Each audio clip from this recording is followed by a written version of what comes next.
안녕하십니까 교회 여러분. 코로나19 사태로 여러 주 교회에서 함께 모여 예배드리지 못하게 되니 좀 이상하시죠?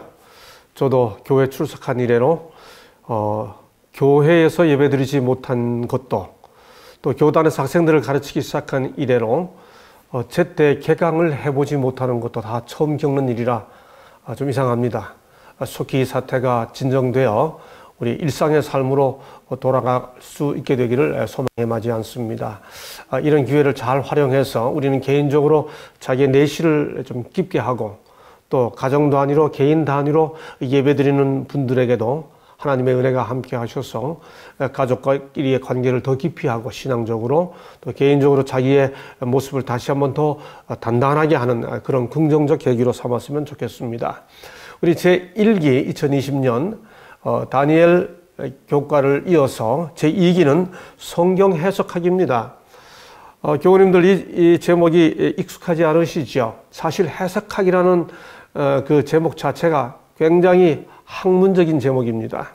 그러나 우리는 일반 해석하기 아니고 성경을 어떻게 해석해야 하느냐 하는 성경 해석학입니다. 사실상 학문적으로 말하는 해석학도 성경 해석학이 뿌리입니다. 저 깊이 올라가면 이 BC 2세기경에 알렉산드리아니 안디오기니라고 하는 곳에서부터 시작된 그 성경 해석학이 모든 학문적 해석학의 출발점이기도 하죠. 해설을 시작하기 전에 우리 교우님들께 책 한 권 소개해 드리도록 하겠습니다. 이번 교과 제목이 성경 해석학인데, 똑같은 제목으로 몇 년 전 우리 대청의 성경연구소에서 성경 해석학이라는 책을 출판한 바가 있습니다. 당시 소장이었던 리드 박사가 편저자가 되어서 이 책이 출판되었고, 여러 저자들이, 재림교회 학자들이 함께 참여했죠. 또 당시 이 원고를 취하여 당시에 우리 대학의 글로벌 기독교 세계관 학회라고 하는 그 학회의 책임을 맡고 있던 이정근 목사님과 우리 삼육대학교 신학연구소 책임을 맡고 있던 저가 함께 뜻을 모으고, 두 연구소가 함께 힘을 합쳐서 우리 신학과 교수들이 동원되어 이 책을 번역했었습니다. 이번 교과 13개 안식일이 1주차부터 5주차까지는 해석의 대상으로서 성경이 어떤 책인지를 우리가 공부하게 되고, 6주차부터 13주차까지를 어떻게 해석해야 되느냐를 이제 배우게 되는데, 이 책에도 마찬가지로 성경이 어떤 책인지를 설명을 하고요. 그 다음에 해석을 어떻게 하는지를 함께 설명하는 내용으로 구성되어 있는데, 그 중에 제1부에 해당되는 성경의 특성, 성경이라는 책이 어떤 책인지에 대한 부분, 논문 부분들을 제가 번역했었습니다. 네, 그래서 적지 않은 세월 동안 우리 대학교 대학원에서 우리 학생들에게 성경 해석학이라는 강좌를 진행해 왔기 때문에 우리 교우님들께 제가 좀 이 말씀을 잘 섬길 수 있지 않을까. 그러나 가능하면 쉽게, 그리고 흥미있게 섬겨보도록 최선을 다하겠습니다. 이번에 바로 이 책을 우리 교우님들께 좀 더 쉽게 소개하기 위해 우리 시도사에서 이 책이 다시 이렇게 보급판으로 출판되었습니다. 재림교회 성경 해석학. 제 생각에는 꼭 매 장마다 그대로 다 읽을 필요는 없을지 모릅니다. 필요한 부분들을 비치해 두고 언제든지 찾아볼 수 있으니까 이번 기회에 교회 단위로 이 책을 함께 구입하셔서, 주문하셔서 비치해 두면 우리 교우님들께 큰 도움이 되리라고 생각합니다. 삶은 해석입니다. 우리는 살아가면서 어떤 사건도 있는 그대로 받아들이지 않습니다. 나름대로 다 해석하며 살아가고 있죠. 사실 삶에서 그저 밥 먹고 이렇게 잠자고 하는 이런 기본적인 생존 행위 이외에 모든 문화 활동은 일종의 해석 행위입니다. 또 우리가 하고 있는 모든 글쓰기, 그것이 일기가 됐던, 시가 됐던, 논문이 됐던, 보고서가 됐던, 기사가 됐던, 거기 해석 아닌 것이 없습니다. 내가 겪고 있는 모든 일들을 자기의 관점으로 나름대로 기록하는 순간 거기는 이제 해석이 시작되는 것이죠. 말하기도 마찬가지입니다. 어떤 똑같은 사건, 전문용어로 브루타 팍트, 있는 그대로의 사실이라고 그러는데요. 어떤 사건이 발생된다 하더라도 그 사건을 바라보는 개개인의 시선은 다 다릅니다. 똑같지가 않습니다. 나름대로 해석하고 있는 거죠. 그런 의미에서 대화도, 설교도, 강연도 다 해석이죠. 예, 우리 꿈을 꾸고 난 다음에 우리 꿈을 생각할 때 그 꿈도 일종의 해석 행위 아닙니까? 심리학에서는 꿈은 자신의 속을, 내면을 알아보는 왕도라 그렇게 표현하지 않습니까? 모든 창작 예술 행위, 음악이 됐든 미술이 됐든 건축이 됐든 영화가 됐든 연극이 됐든 모든 창작 예술 행위도 일종의 해석 과정입니다. 해석이죠. 한번 볼까요? 태산이 높다 하되 하늘 아래 메이로다. 이게 뭐예요? 인간이 겪고 있는 수많은 어려운 과제들을 시도해보면 넘어설 수 있다 하는 것을 가르쳐주는 일종의 해석이죠. 오르고 또 오르면 못 오를 리 없건만은 사람이 제 안이 오르고 해보지도 않고 뇌만 높다 하더라. 예, 양사원의 이 시는 해석입니다. 인간이 겪고 있는 많은 어려운 일들을 한번 해결하기 위해 시도해보자라고 하는 것이죠. 예, 모든 음악은 다 해석 아닙니까? 월광곡, 소나타, 이렇게 쫙 나오는 것들. 예를 들어서, 가곡이 됐던, 심지어 유행가가 됐던, 동요가 됐던, 노래는 다 해석이죠. 나름대로 느낌을. 미술 해석입니다. 우리가 밀레의 만정, 뭔가요? 여기 종교와 일과 가정과 자연의 중요함을 이 한 폭의 그림에 탁 담아가지고 뭔가 독자들인가요? 성경도 그림도 읽는 거니까 독자죠.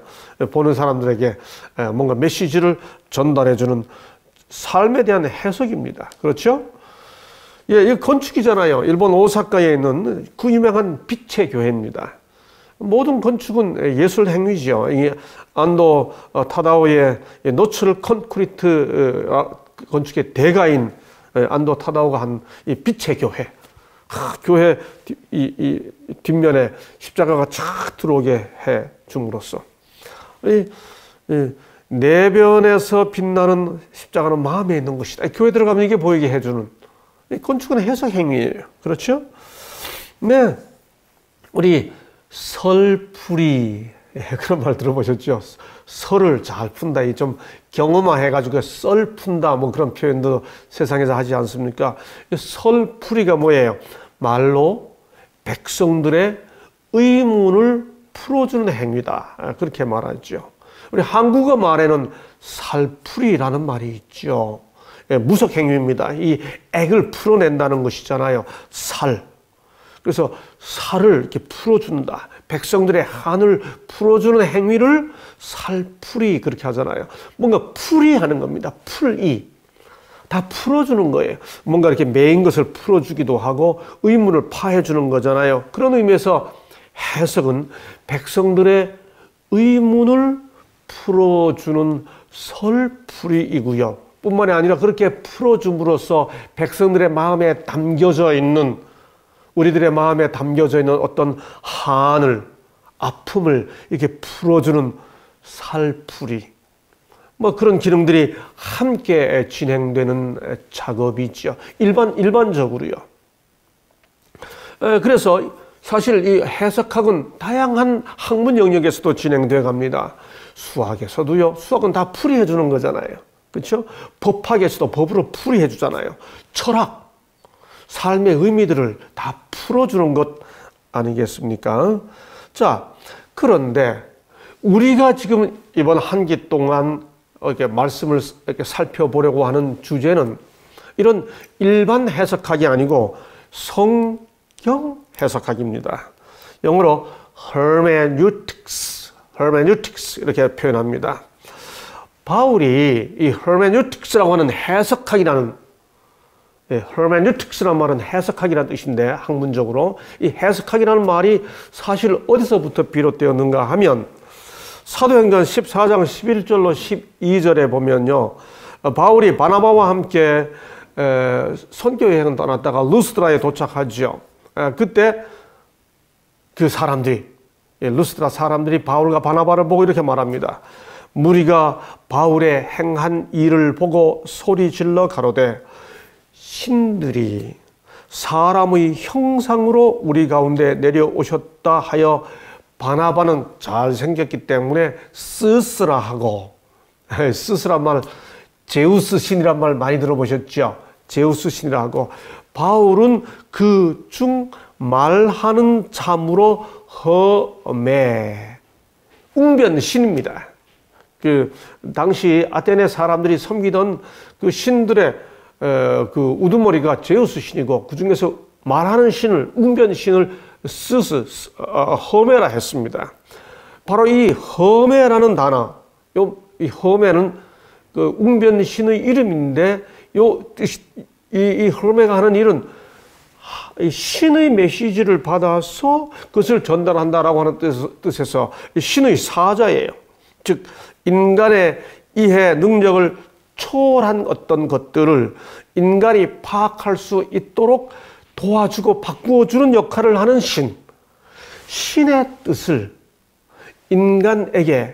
인간이 이해하도록 인간에게 전달해주는 그 신을 험의 신이라고 했는데 바울이 말씀을 전하고 복음을 전하니까 이 바울은 이게 인간이 아니고 험의 신이 사람의 모양으로 내려왔구나 이렇게 했다는 거지요. 바로 이 험의라고 하는 신의 이름에서 해석학이라는 말이 왔습니다. 그게 hermeneutics. 이거 그리스어 헬라어로 헤르메뉴오라고 하는 말에서 헤르메뉴에서 헐메가 왔는데요. 이 말의 문자적 의미는 풀이한다, 풀어준다 그런 뜻입니다. 그래서 플라톤이나 아리스토텔레스와 같은 헬라 철학자들이 이 단어를 학술용어로 사용하기 시작하면서 해석학, hermeneutics라고 하는 단어가 시작되었습니다. 네, 바울과 바나바고요. 제우스 신과 웅변 신의 모습을 제가 사진으로 잠깐 실었습니다. 자, 기독교 역사는 바로 그 해석, 그것도 해석을 성경을 어떻게 해석하느냐라고 하는 성경 해석의 역사라고 말해도 절대로 틀린 말이 아닙니다. 구약 시대에 에스라와 느헤미야 같은 학자들이 학사라고 불렸죠. 그다음 선지자들이 말씀을 풀어줍니다. 전달하고 풀어주지요. 본격적인 해석 행위는 우리가 흔히 에스라 느헤미야부터 시작됐다. 그래서 구약 성경이 다 이렇게 모아지면서 정경화되어 갔다 그렇게 말하죠. 우리 주님의 그 사역이 이제 뒤에 가서 살펴봅니다만 그 사역이 뭐예요? 성경을 다시 풀어주는 것이 우리 주님의 사역이었습니다. 그래서 기독교가 시작이 됐죠. 여러분, 바울이 하는 일이 무엇이었습니까? 바울이 하는 일이 성경을 풀어주는 것이었습니다. 바울의 성경 해석으로 기독교가 소위 세계교회로 선교화되지 않습니까? 여러분, 마르틴 루터의 종교개혁이 뭐였어요? 마르틴 루터의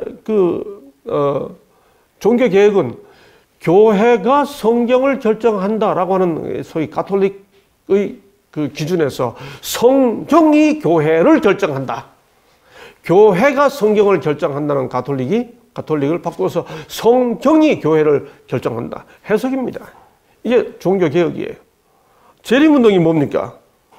재림운동이. 올레아 메일러로부터 시작된. 그건 새로운 성경 해석에 근거해서 재림운동이 시작되지 않았습니까? 그런 의미에서 기독교 역사는 곧 성경 해석의 역사다라고 말할 수 있습니다. 그러므로 우리가 이런 즈음에 우리 재림교회가 전 세계적으로 성경을 어떻게 해석해야 되느냐. 하는 것을 공부하는 것은 정말 의미 깊은 도전이라고 생각합니다. 우리 이번 차제에 우리 교우님들 한번 좀 깊이 또 의미 있게 이 교과를 공부해야 되지 않겠습니까? 그렇게 한번 해보시죠. 자, 기독교는 말씀의 종교입니다. 여러분, 기독교의 아주 그 본질을 쫙 압축하면 기독교는 말씀의 종교예요. 기독교는 기본적으로 시각 종교가 아닙니다. 말씀 종교예요. 듣고 읽는 겁니다. 그래서 성경을 가리켜 뭐라고 표현하나요? 기록된 말씀이라고 합니다. 심지어 우리 예수님은 가리켜 우리 요한복음 1장 1절에 태초에 말씀이 계시니라 14절에 이 말씀이 육신이 되어 우리와 함께 거하심에 이렇게 말하잖아요. 그래서 성육신한 말씀, the incarnate word. 그 다음에 우리가 늘 예배 드릴 때 말씀이 선포되잖아요. 그 선포되는 말씀을 뭐라 그럽니까? 설교라고 그러잖아요. The preached word, preached word. 선포되는 말씀. charismatic word. 전문용어로 그렇게 표현합니다. 기독교는 말씀의 종교예요. 자, 이제 이 내용들이 어떻게 연결되는지, 우리가 1주차, 2주차, 3주차 넘어가면서 바로 이 개념들이 서로 이렇게 아주 긴밀하게 서로 섞이는 부분들을 살펴보게 되겠습니다. 자, 오늘은 하나 더 있죠. 그래서 믿음은 들음에서 나며 기독교는 백문이 불여일견 아니에요. Seeing is believing 아닙니다. 기독교는 listening is believing. 믿음은 들음에서 납니다. 다음에 들음은 그리스도의 말씀으로 말미암느니라. 겠죠?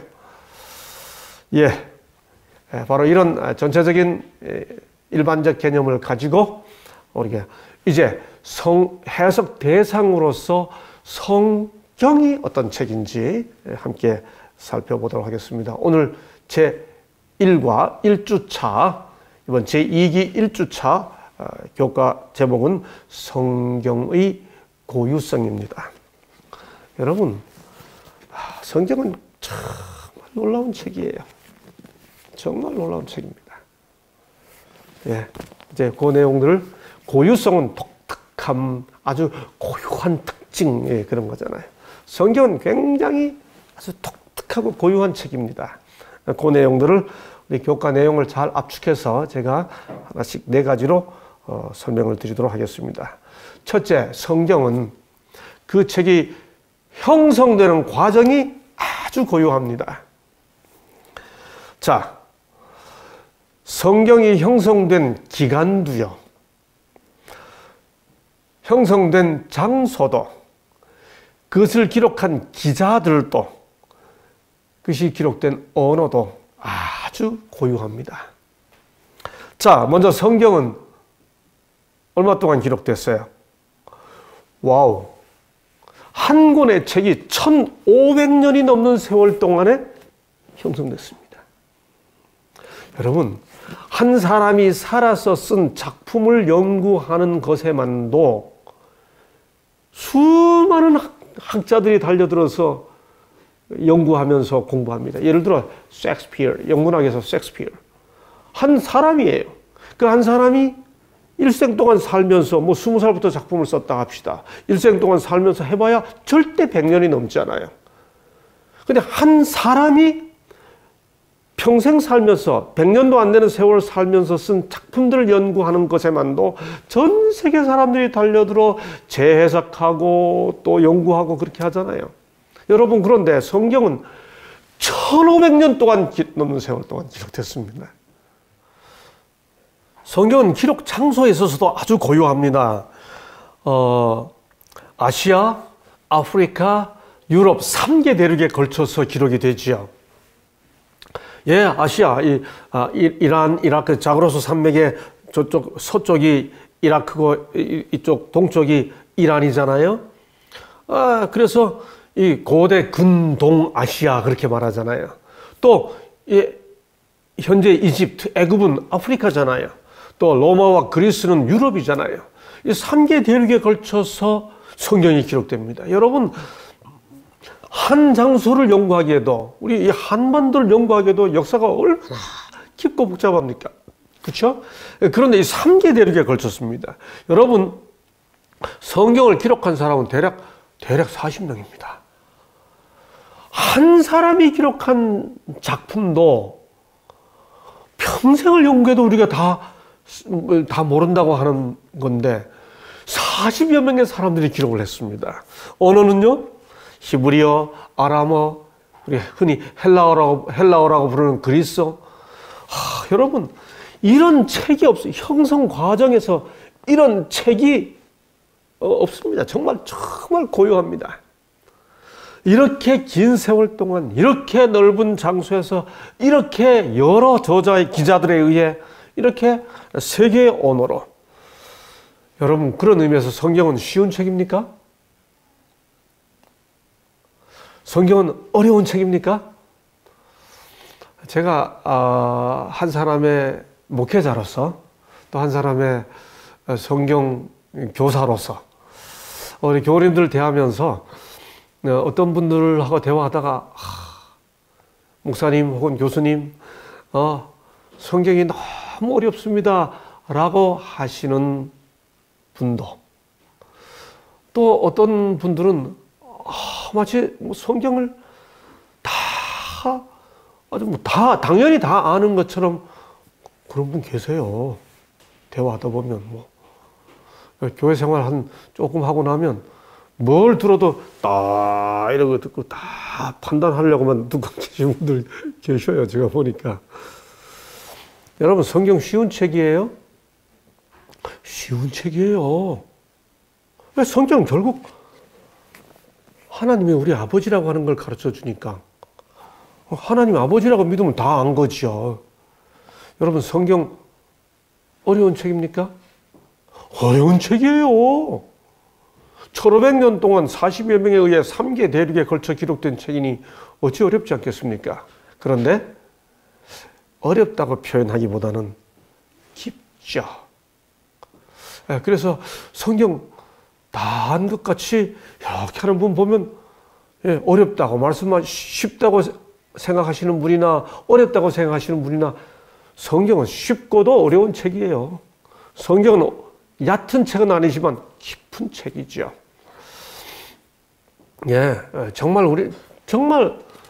정말 진심으로 교우 여러분, 저는 정말 평생을 성경을 연구하고 성경을 읽으며 살아왔지만은 제가 모르는 부분이 너무 많다는 생각이 점점 더 깊어지고 있습니다. 정말 성경은 깊은 책입니다. 어린아이가 아버지가 아버지란 걸 알지만 그 아버지의 뜻을 헤아리기에는 자기가 아무리 커도 점점 나이 들수록 이제야 아버지 마음이 그랬다, 이렇게 알게 됐다고 말하는 거하고 비슷한 거죠. 제가 오늘 첫 주기 때문에 제가 조금 고백적인 이야기를 좀 재밌게 하려고 합니다. 저기 왼쪽에 보이는 사진이 제 고등학교 때 제 모습입니다. 저는 성경을 처음 읽기 시작한 게 제 고등학교 2학년 때입니다. 1974년 5월 11일인데요. 교회를 나오기 시작해가지고, 저는 뭐 교인 가정도 아니고 또 이게 이 성경을 가르쳐주는 삼육학교에서도 한 번도 교육받아 보지 못하고, 그리고 고등학교 2학년 때 교회를 나와서 처음 성경을 읽으니까 너무 재밌는 거예요. 여러분, 이게 성경에 대한 아무런 기존 개념이 없는 젊은이가 겪게 되는 경험입니다. 그래서 제가 이 성경을 열어서 읽기 시작했습니다. 창세기부터 읽기 시작하는데, 와우! 제가 빠졌습니다. 밥을 먹어가면서도 성경을 읽었습니다. 어느 날 제가 이게 밥을 먹으면서 이렇게 성경을 읽고 있는데, 저희 그 작은 아버지께서 오셨어요. 저희 아버지 네 형제분 중에서 저희 아버지 부친 바로 아래 동생인 저희 작은 아버지 삼촌이신데, 그분이 오셔서 밥 먹으면서 제가 성경을 읽는 걸 보고 너 뭘 읽냐 이렇게 하길래 제가 집안의 종손이기 때문에 좀 조심스러웠습니다. 그때도 조금 이렇게 보더니 그 교회 책이구나. 그렇게 지나갔습니다. 그러다가 며칠 후에 또 오셨습니다. 또 오셨는데 제가 그때 또 성경을 읽고 있었습니다. 그걸 보시더니 작은아버지 하시는 말씀이, 너는 그 하루 저녁이면 다 읽을 그 책을 왜 그저 그거 밤낮 그 책만 붙들고 있냐? 제가 저희 작은아버지께 들은 질문입니다. 그분이 무슨 이 한국 토종 종교, 한국 토착 종교 뭐에 이렇게 참여하셔가지고 젊은 시절에 종교 활동도 하고 그러셨다고 하는 이야기를 나중에 들었습니다. 그 하루 저녁이면 다 읽을 책, 그거 그냥 밤낮 붙들고 있냐? 여러분, 그때 하루 저녁이 아니고요. 지금 50년 세월 동안 내내 제가 이 책 읽고 있습니다. 성경은 그런 책이죠. 성경은 그 구성 내용에 있어서 참 고유합니다. 성경은요, 율법이 있습니다. 구약만 보죠. 율법이 있죠. 신약에 가도 율법이 있죠. 예언이 있죠. 신약에도 예언이 있죠. 역사가 있죠. 신약에도 역사 있죠. 사도행전. 성경은 문학이 있습니다. 여러분, 그래서 구약 성경 건물이 율법도 있고 역사도 있고 시가서도 있고 예언도 있잖아요. 우리 교우님들 가만히 보면 성경 중에 성경의 그 구성 내용이 참 고유한데, 이 중에서 어떤 것 하나만 특별히 편에 아주 애착을 가진 분들이, 어떤 분들은 그저 이야기만 하면 오경 이야기만 하는 분이 있어요. 신명기 이야기하고 출애굽기 이야기하고. 어떤 교우님들 보면 그 이야기만 하면 다니엘서 이야기만 합니다. 계시록 이야기만 하고. 여러분, 성경은 그 구성 내용에 있어서 참 율법, 예언, 역사, 문학이 다 있어요. 이거 어디 하나에 치우치면 안 되죠. 한 권의 책인데 그 문학 장르가 참 다양한 것들이 함께 조화를 이루고 있습니다. 그런 의미에서 성경은 삶의 규칙이에요. 모든 성경은 하나님의 감동으로 된 것으로, 이것은 우리 2주차에 살펴보겠습니다. 교훈과 책망과 바르게 함과 의로 교육하기에 유익하니 이는 하나님의 사람으로 온전하게 하며 모든 선한 일을 행할 능력을 갖추게 하려 함이라. 저는 이 마지막 표현이 참 좋습니다. 성경은 모든 선한 일을 행할 방향을 혹은 방법을 가르쳐 준다는 것으로 끝나지 않고 행할 능력을 갖추게 한다. 그렇게 말씀이 이야기하고 있죠. 여하튼 성경은 그 내용상 우리에게 삶의 규칙을 가르쳐 줍니다. 두 번째, 성경은 예언이에요. 예언으로서의 성경입니다. 우리 교과책에서도 말하고 있는 것처럼 예언과 예언 문학이 거의 30%를 차지하고 있습니다. 그 중에서도 성경은 정말 독특한 것이 메시아에 관한 예언이 가득 차 있습니다. 구약에서 메시아를 직접적으로 예언하고 있는 구절만 해도 65개가 넘습니다. 우리가 잘 아는 구절들이 있죠. 이사야 9장 6절, 동정녀 처녀에게, 미가서 5장 2절, 그 다음에 다니엘 9장 25절, 탄생 장소, 탄생 방법, 탄생 시기, 뭐 등등 65개의 구절이 나와, 스가랴서에 나오는 나귀를 타고 등등. 여러분, 이렇게 메시아에 대해서 예언하고 성취되고 이런 책은 어떤 책도 없습니다. 이건 정말 성경만이 가지고 있는 그 내용의 독특함이지요. 예언으로 성경입니다. 그 이외에도 다양한 예언들이 있지 않습니까? 우리가 지난 기회에 공부했던 다니엘서를 포함해서. 그렇죠? 이건 정말 성경의 고유한 특징입니다. 세 번째, 역사로서의 성경입니다. 우리 교과책도 다루고 있죠. 성경은 단순한 교훈서가 아닙니다. 단순한 철학 사상서가 아니에요. 성경의 역사 철학은, 성경은 역사책인데 그 역사는 어떤 역사책인가? 메시아가 오신다고 하는 그 약속을 향해 가는 것. 그 다음 뭐예요? 또 하나님의 나라가 임한다고 하는 그 목표를 향해 나아가는 이 진행의 역사관입니다. 그래서 이 성경을 읽는 독자들은 그 어떤 역사관을 가지고 있는가 하면 메시아가 오신다는 기다림, 하나님의 나라가 임한다, 예수께서 재림하신다는 그 하나님 나라를 향한 직선적 역사관을 가지고 나아가죠. 여러분, 이것은 소위 동양 종교, 이게 윤회를 생각하면서 돌고 돈다고 하는 이 순환적 역사관이 아닌 거지요. 그런 의미에서 성경의 역사는 대단히 독특합니다. 뿐만이 아닙니다. 이 역사라는 말은 뭘 전제로 하고 있나요? 성경이 말하는 역사는 단순한 이야기가 아니에요. 스토리가 아닙니다. 꾸민 이야기가 아니에요. historical fact, 역사적 사실에 대한 기록이죠. 특별히 신약은 기본적으로 실제로 일어난 사건들을 목격한 자들의 증언 기록이, 기본적으로 신약은 증언이에요. 증언. 복음서가 뭐예요? 이 모든 것을 나도 보았다 하는 것. 특별히 그 중에서 하나를 집어서 이야기한다면 그리스도의 부활. 고린도전서 15장 14절, 그리스도께서 만일 다시 살지 못하셨으면 우리가 전파하는 것도 헛것이요 또 너희 믿음도 헛것이며. 네. 예수께서 부활했다는 사실에 근거해서 그분이 다시 오시는 것이 성립이 되는데, 이것이 실제로 발생한 일이 아니라고 하면 그걸 전하는 건 다 웃기는 이야기죠. 누가복음 24장 34절, 주께서 과연 살아나시고, 이 과연이라는 그리스어 헬라가 온토스라고 그러는데 진짜로, 실제로, 진실로 그런 뜻입니다.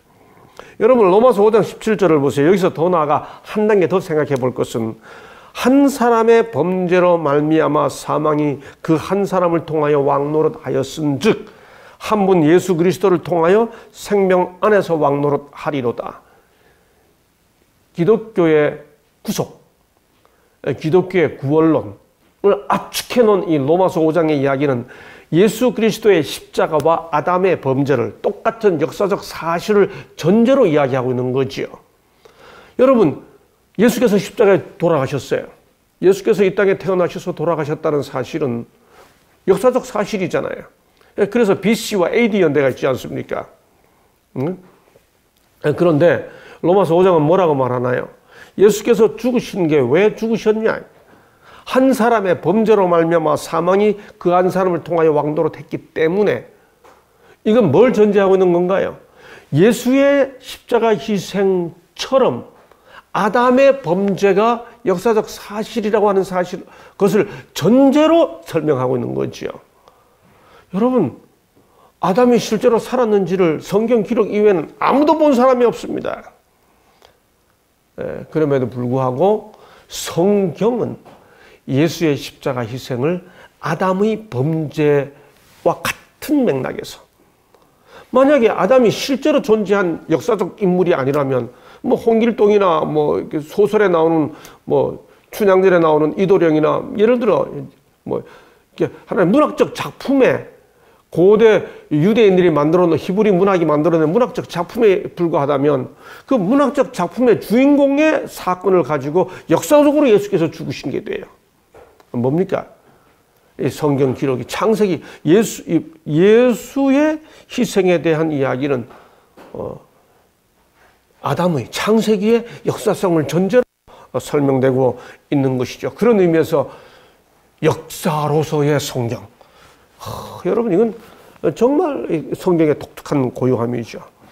예, 우리 교과책이 없습니다만, 교과는 다루지 않았습니다만 성경은 또 문학이 있습니다.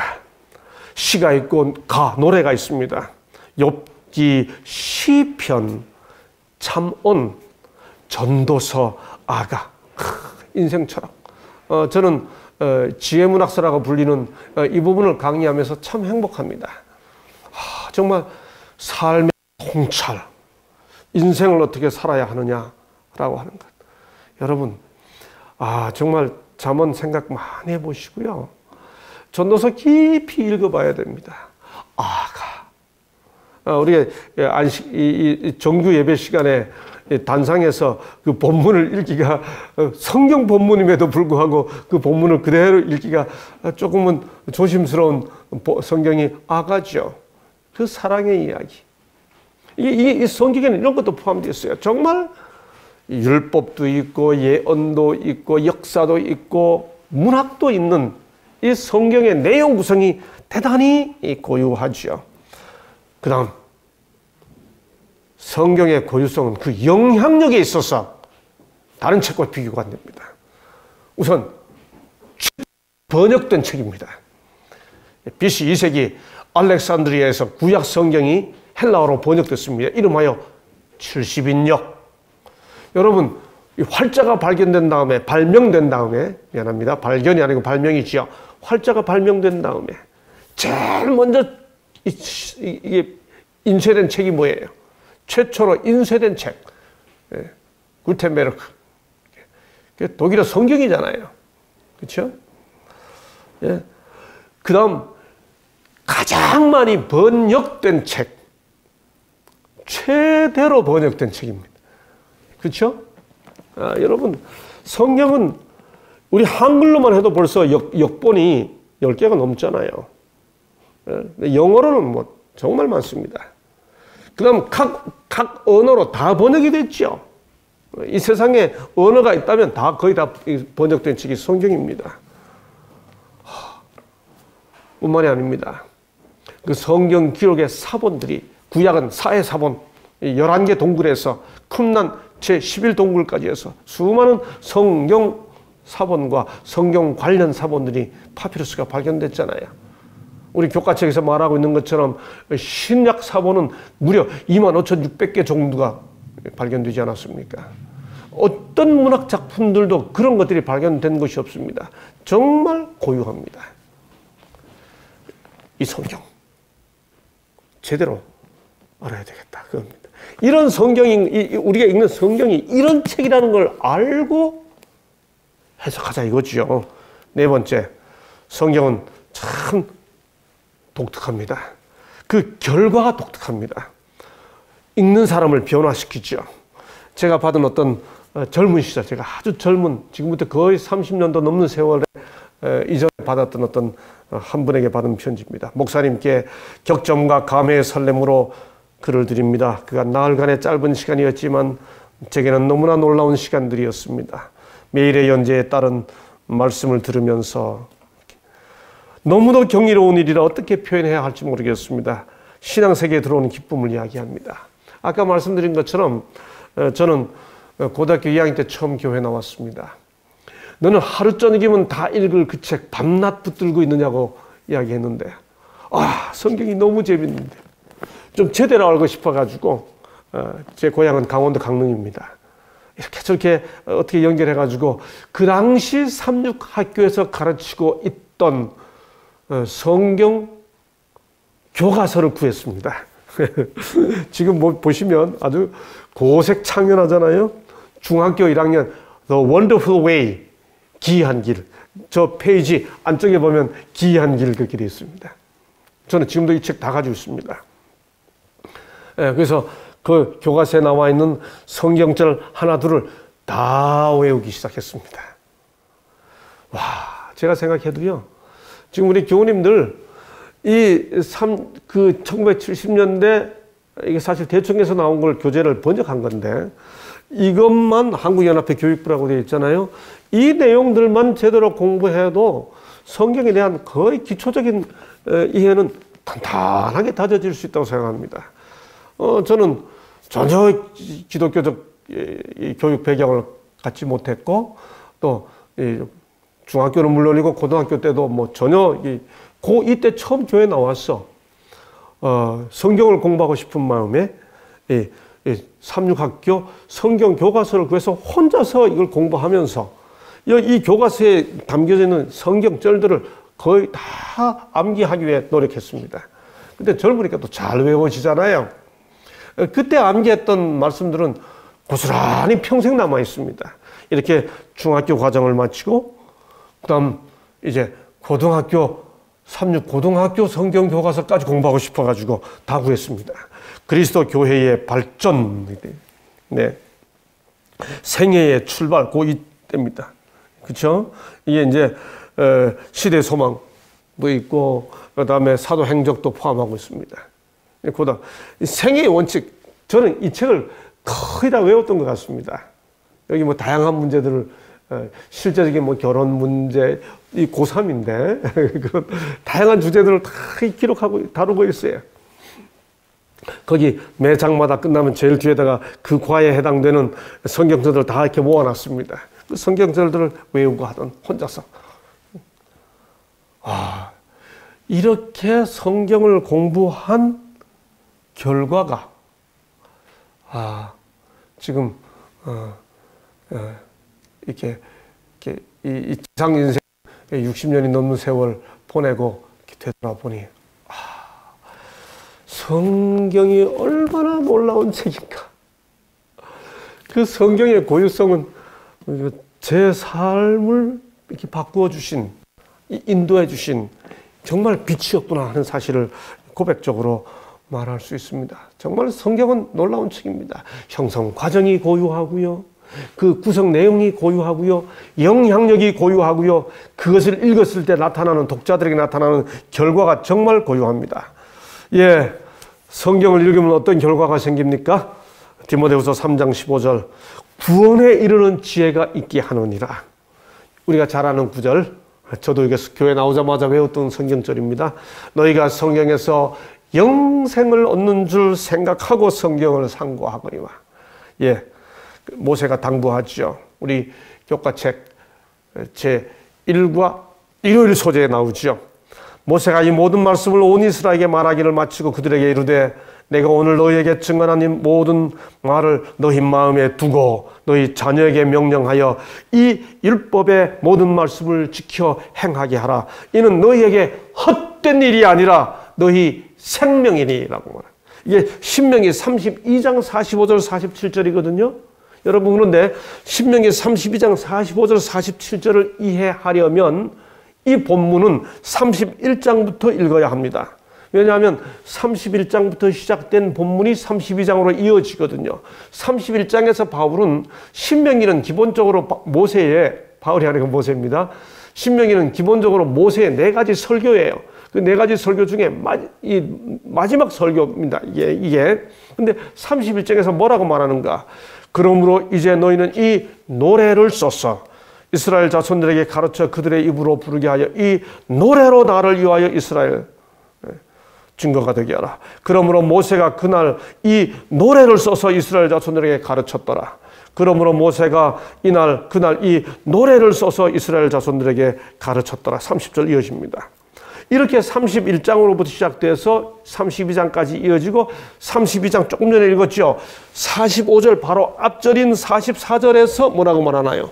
모세와 눈의 아들 호세아 즉 여호수아입니다. 와서 이 노래의 모든 말씀을 백성에게 말하여 들리니라. 여러분, 그렇기 때문에 신명기 31장 32장에 기록된 이 말씀은 모세가 백성들에게 마지막으로 가르친 노래입니다. 말씀인데 노래로 가르쳤어요. 왜 노래로 가르쳤을까요? 노래는 안 잊어버립니다. 제가 고등학교 때 교회 나오기 전에 저희 마을에 시골 생활을 나중에 알았어요. 저 교회 나오고 한참 후에 알았는데 그 시골 생활하러 왔던 당시 우리 교우님들이 그 마을에 이렇게 들어와서 동네 아이들 모아놓고 노래를 가르쳤습니다. 무슨 말인지도 모르고 어떤 언어인지도 모르고 제가 그때 가르쳐줬던 제가 4-5살에 누님 등에 업혀가지고 가가지고 배웠던 노래가 베드로, 안드레, 야고보, 요한, 빌립과 바돌로메, 도마, 마테, 야고보, 다데오, 열심당 시몬, 예수님 배반한 가룟 유다. 여러분, 이게 무슨 말인지, 한국말인지 무슨 말인지도 모르고 제가 배운 노래, 4-5살에 배운 노래. 그리고 새까맣게 잊어버렸다가 고등학교 2학년 때 다시 교회 나와가지고 그때 베드로를 배우고 이게 그때 내가 배웠는데 그리고 지금 평생 잊지 못합니다. 노래는 절대로 잊지 못하게 하기 위해 가르치는 교육 방법이죠. 이렇게 신명기 31장부터 모세가 마지막으로 그가 하고 싶은 말씀을 노래로 가르칩니다. 그러고 난 다음에 이어서 45절에서 뭐라 말했나요? 이 율법의 모든 말씀을 지켜 행하라. 이는 너희에게 헛된 일이 아니라 너희 생명이니. 여러분, 백조는 평생 한 번 운다고 그러죠. 언제요? 죽기 직전에. 그래서 뭐라고 말하나요? 백조의 노래라고 말하잖아요. 예. 모세가 뭐 그전에도 노래 불렀습니다만 이게 마지막으로 부른 노래라고 하는 의미에서 제가 모세의 백조의 노래, 슈베르트가 31살에 죽으면서 마지막 지은 그 노래를 슈베르트의 무슨 백조의 노래 그렇게 부르는 것처럼 말 그대로 모세의 백조의 노래입니다.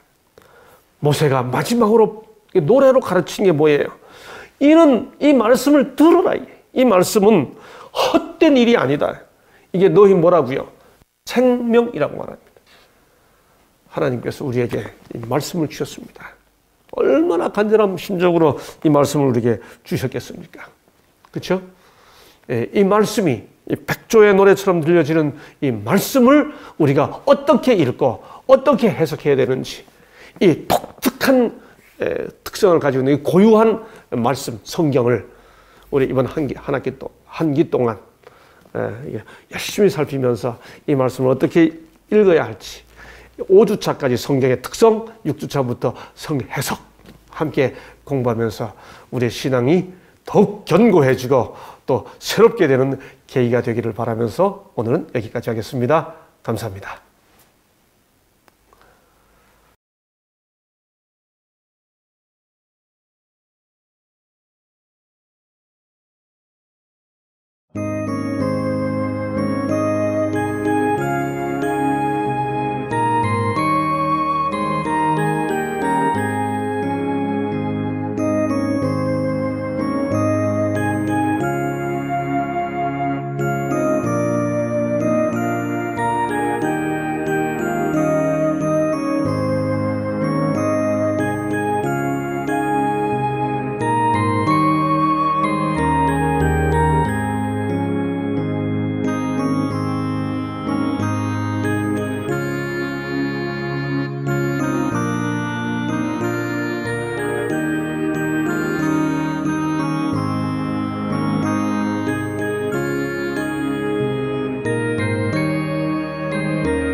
하늘에 계신 주님, 오늘도 삶을 주셔서 하루를 살아가게 하시니 감사합니다.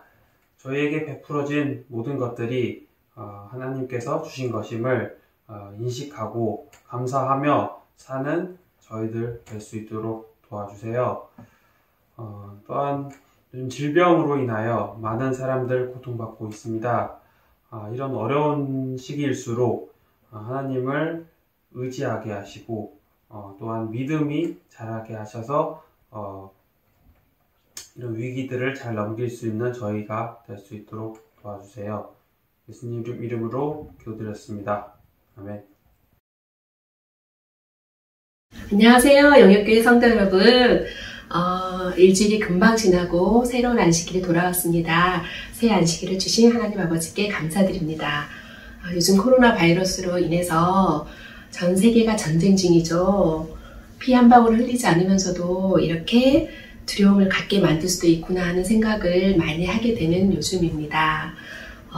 역설적이게도 지금 지구는 코로나 바이러스로 인해서 나쁜 것만 생긴 게 아니고 좋은 일들도 많이 생긴다고 해요. 우습지만 공기가 너무 깨끗해져서 요즘 미세먼지가 보이지 않고 그리고 세계에 있는 많은 전쟁 국가들이 전쟁을 멈추기도 돼 있고, 그 다음에 많은 비행기나 이런 수단들이 하지 않음으로 인해서 기름값도 많이 이렇게 싸졌다고 해요. 저도 되게 싸게 많이 넣었는데 그렇다고 하네요. 그리고 가족들도 그전에는 많이 한 가정에서 모여서 밥 먹기도 힘들다 이런 말들을 많이 했는데 요즘은 가족들이 거의 다 집안에 있고 오히려 밥을 해서 먹이기 힘들 정도로 그렇게 가족들이 모여서 있는 그런 일들이 모든 가정들에서 일어나고 있다고 합니다. 이런 일들이 사실 너무도 좋은 일들이지만 코로나 때문이라는 것 때문에 약간 이게 웃어야 되나 울어야 되나 하는 상황들이 있는 것 같습니다. 어쨌든 이런 것들, 코로나로 인해서 많은 것들을 생각하게 하는 요즘입니다. 우리는 눈앞에 있는 이런 어려움들을 빨리 해결해 달라고 하나님께 기도를 해야 될 것 같아요. 하나님께서 우리의 기도를 분명히 들어주실 거라고 생각합니다. 우리가 끝까지 이 환난이 가지 않도록 하나님 앞에 기도드리는 우리 모든 영역교회 성도님들이 되시기를 간절히 기도드립니다. 네, 이 시간에는 우리 교회 신혼부부 아시죠, 여러분? 예, 임종희, 정재선 부부가 순서를 준비해 주셨습니다. 이 부부께서 우리 교회에 온지 거의 횟수로는 2년째 돼가고 있는 것 같아요. 작년에 왔으니까 이 부부가 결혼을 한 지 1주년이 되었다고 해요. 그래서 우리 교회에 많은 성도님들이 아시는 분도 계시고 아직 잘 모르시는 분들도 계실 거예요. 이 신혼부부의 순서를 통해서 이 가정을 잘 알게 되고 더 가깝게 되는 귀한 시간 되시기를 간절히 바랍니다. 안녕하세요. 예, 임종휘, 정재선 부부입니다. 저희가 이번 주 안교 순서를 맡게 되었습니다. 그런데 이제 코로나 때문에 집에서 촬영하게 되었습니다. 어려운 시기에 다들 지금 건강하시죠? 저희는 건강히 잘 지내고 있습니다.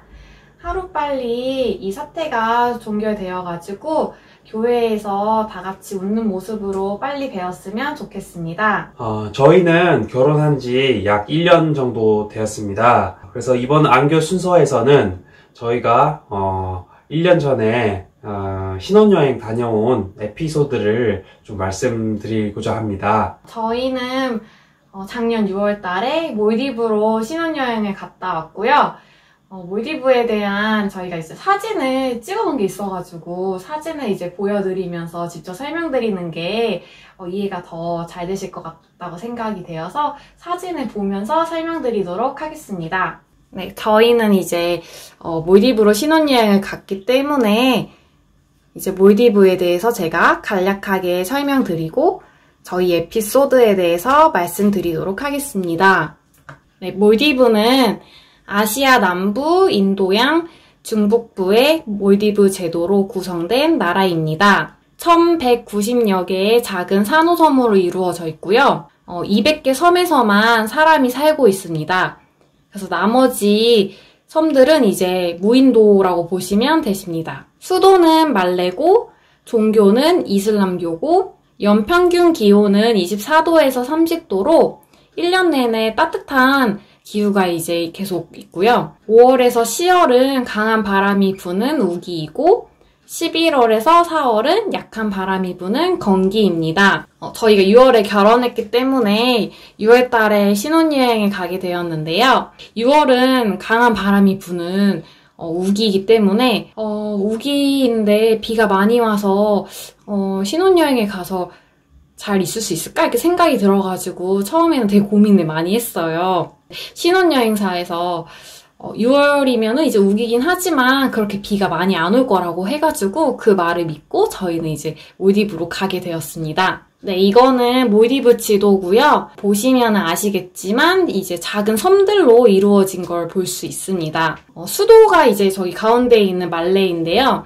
이쪽으로 이제 비행기를 타고 내리면은 이제 리조트가 있는 섬으로 가기 위해서는 이제 다른 이동 수단을 이용해서 가야 되는데 가까운 거리의 섬은 이제 스피드보트를 타고 이동을 하게 되고 조금 더 먼 거리는 이제 수상 비행기를 타고 이동을 하게 됩니다. 그리고 이제 한 3시간 정도 걸리는 거리는 이제 국내선을 타고 이동을 하게 됩니다. 저희는 중간 정도에 있는 섬으로 갔기 때문에 수상 비행기를 타고 가게 되었습니다. 네, 이 사진은 이제 몰디브 섬들 중 하나인 그런 모습이고요. 여기는 이제 사람이 아무도 안 사는 무인도입니다. 네, 이 비행기가 수상 비행기고 저희가 이제 이 수상 비행기를 타고 가게 되었습니다. 이 비행기를 타고 1시간 동안 가게 되었는데요. 네, 이거는 이제 수상 비행기 타가지고 위에서 찍은 몰디브의 모습입니다. 저 파란색 바다가 깊은 이제 바다이고요. 저 하얀색 부분이 이제 산호들이 있는 그런 산호대입니다. 그렇게 막 깊지는 않아서 이제 색깔이 저렇게 하얗게 보이는 것도 있고 이제 산호가 파도가 이제 죽어가지고 이제 백화 현상으로 인해서 하얗게 보이는 것도 있습니다. 네, 이거는 좀 더 가까이서 이제 찍은 사진인데요. 이쪽에 보이는 이게 이제 섬이에요. 그 섬에 있는 리조트들이 있는 거고,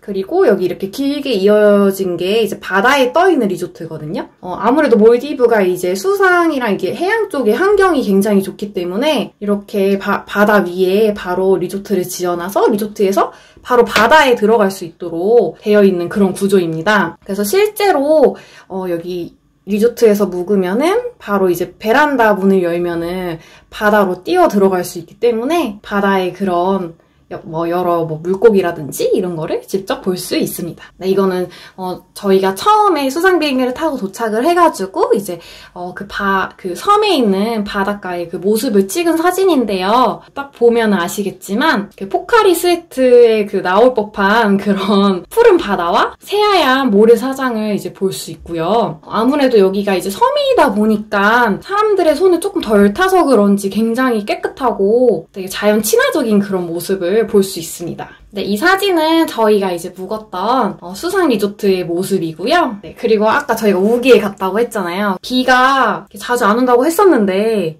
매일매일 오더라고요, 비가.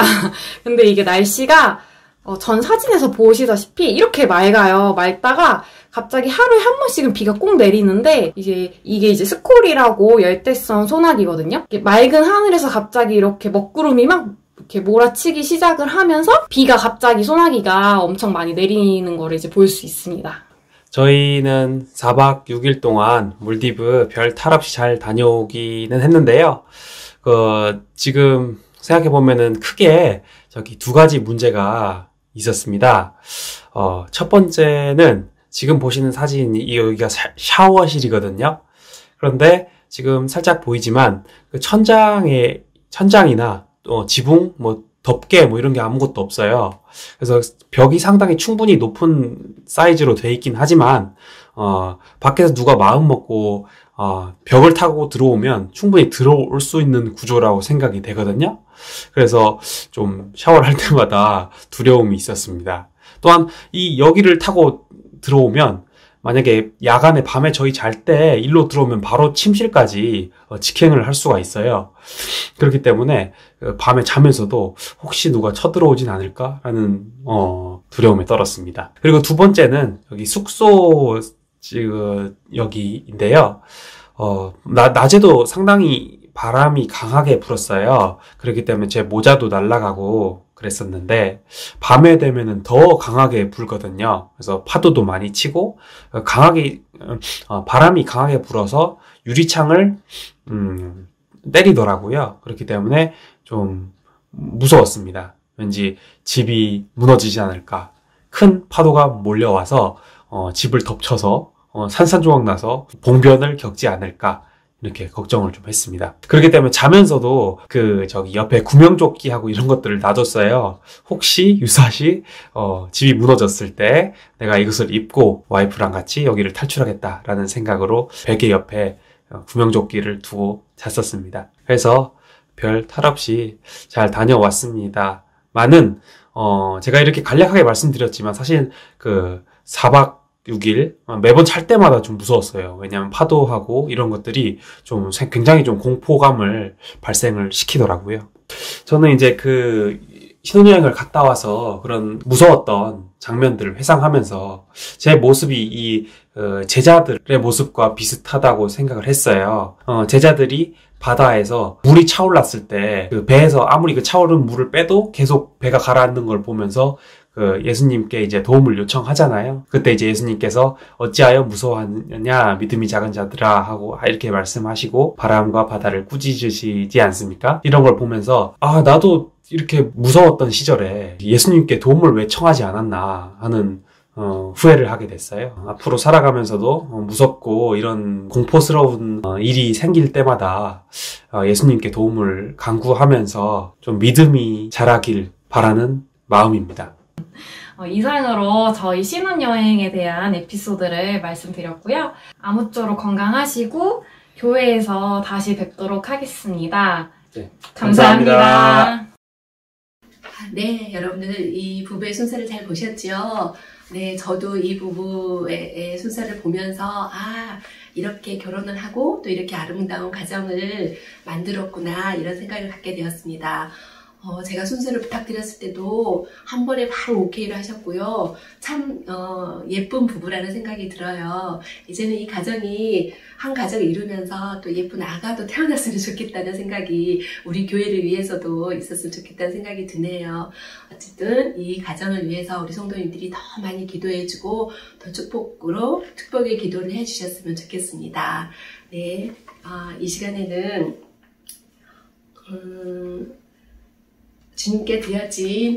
주님께 헌금을 드리는 시간을 갖도록 하겠습니다. 각 가정에서 준비한 헌금 주님께 드려주시고요.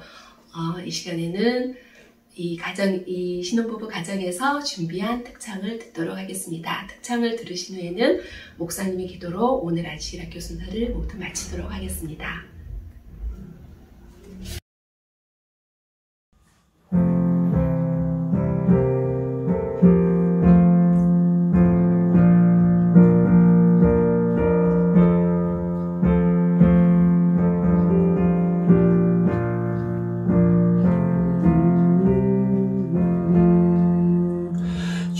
예수 넓은 사랑 또 그의 큰 영광 다 널리 전파하기 내 맘의 원일세 이 복음 전파함은 생명의 진리요 내 맘의 모든 소원 만족해 함일세 이 복음 전파하여 그 사랑 알게 하고 온 세상 구원하기 내 평생 원일세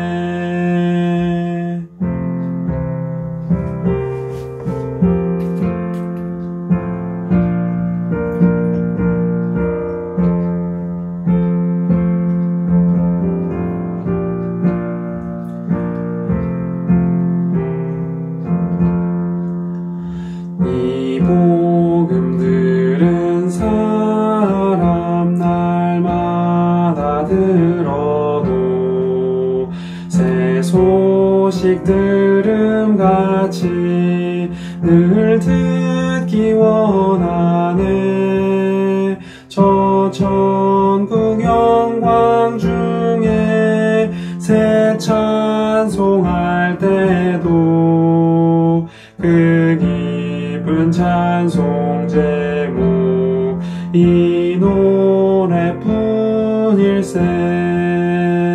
이 복음 전파하여 그 사랑 알게 하고 온 세상 구원하기 내 평생 원일세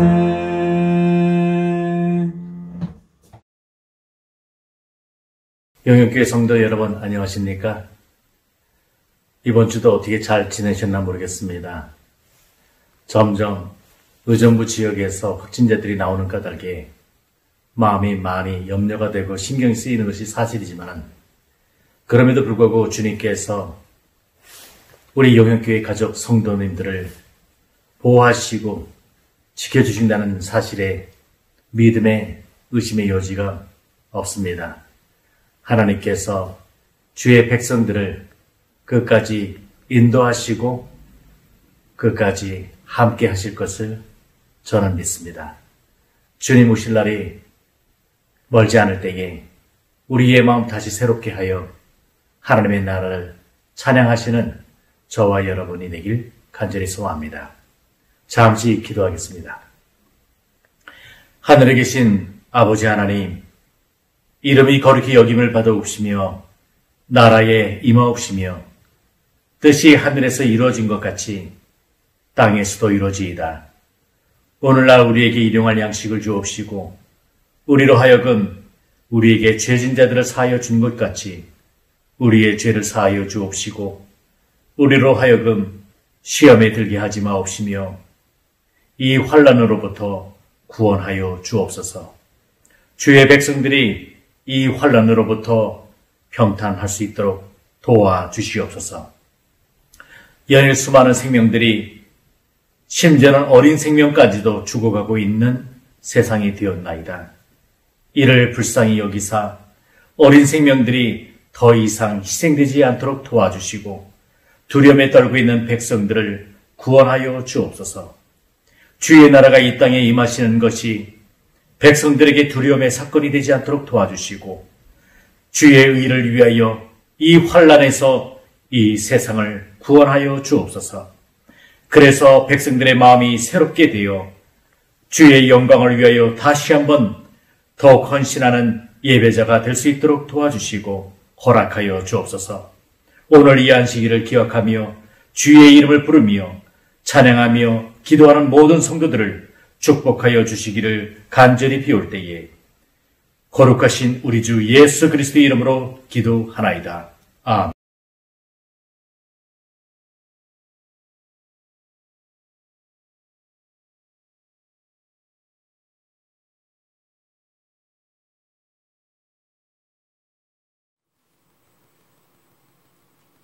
열왕기상 18장 21절에 여러분이 잘 아시는 아주 유명한 성경절이 나옵니다.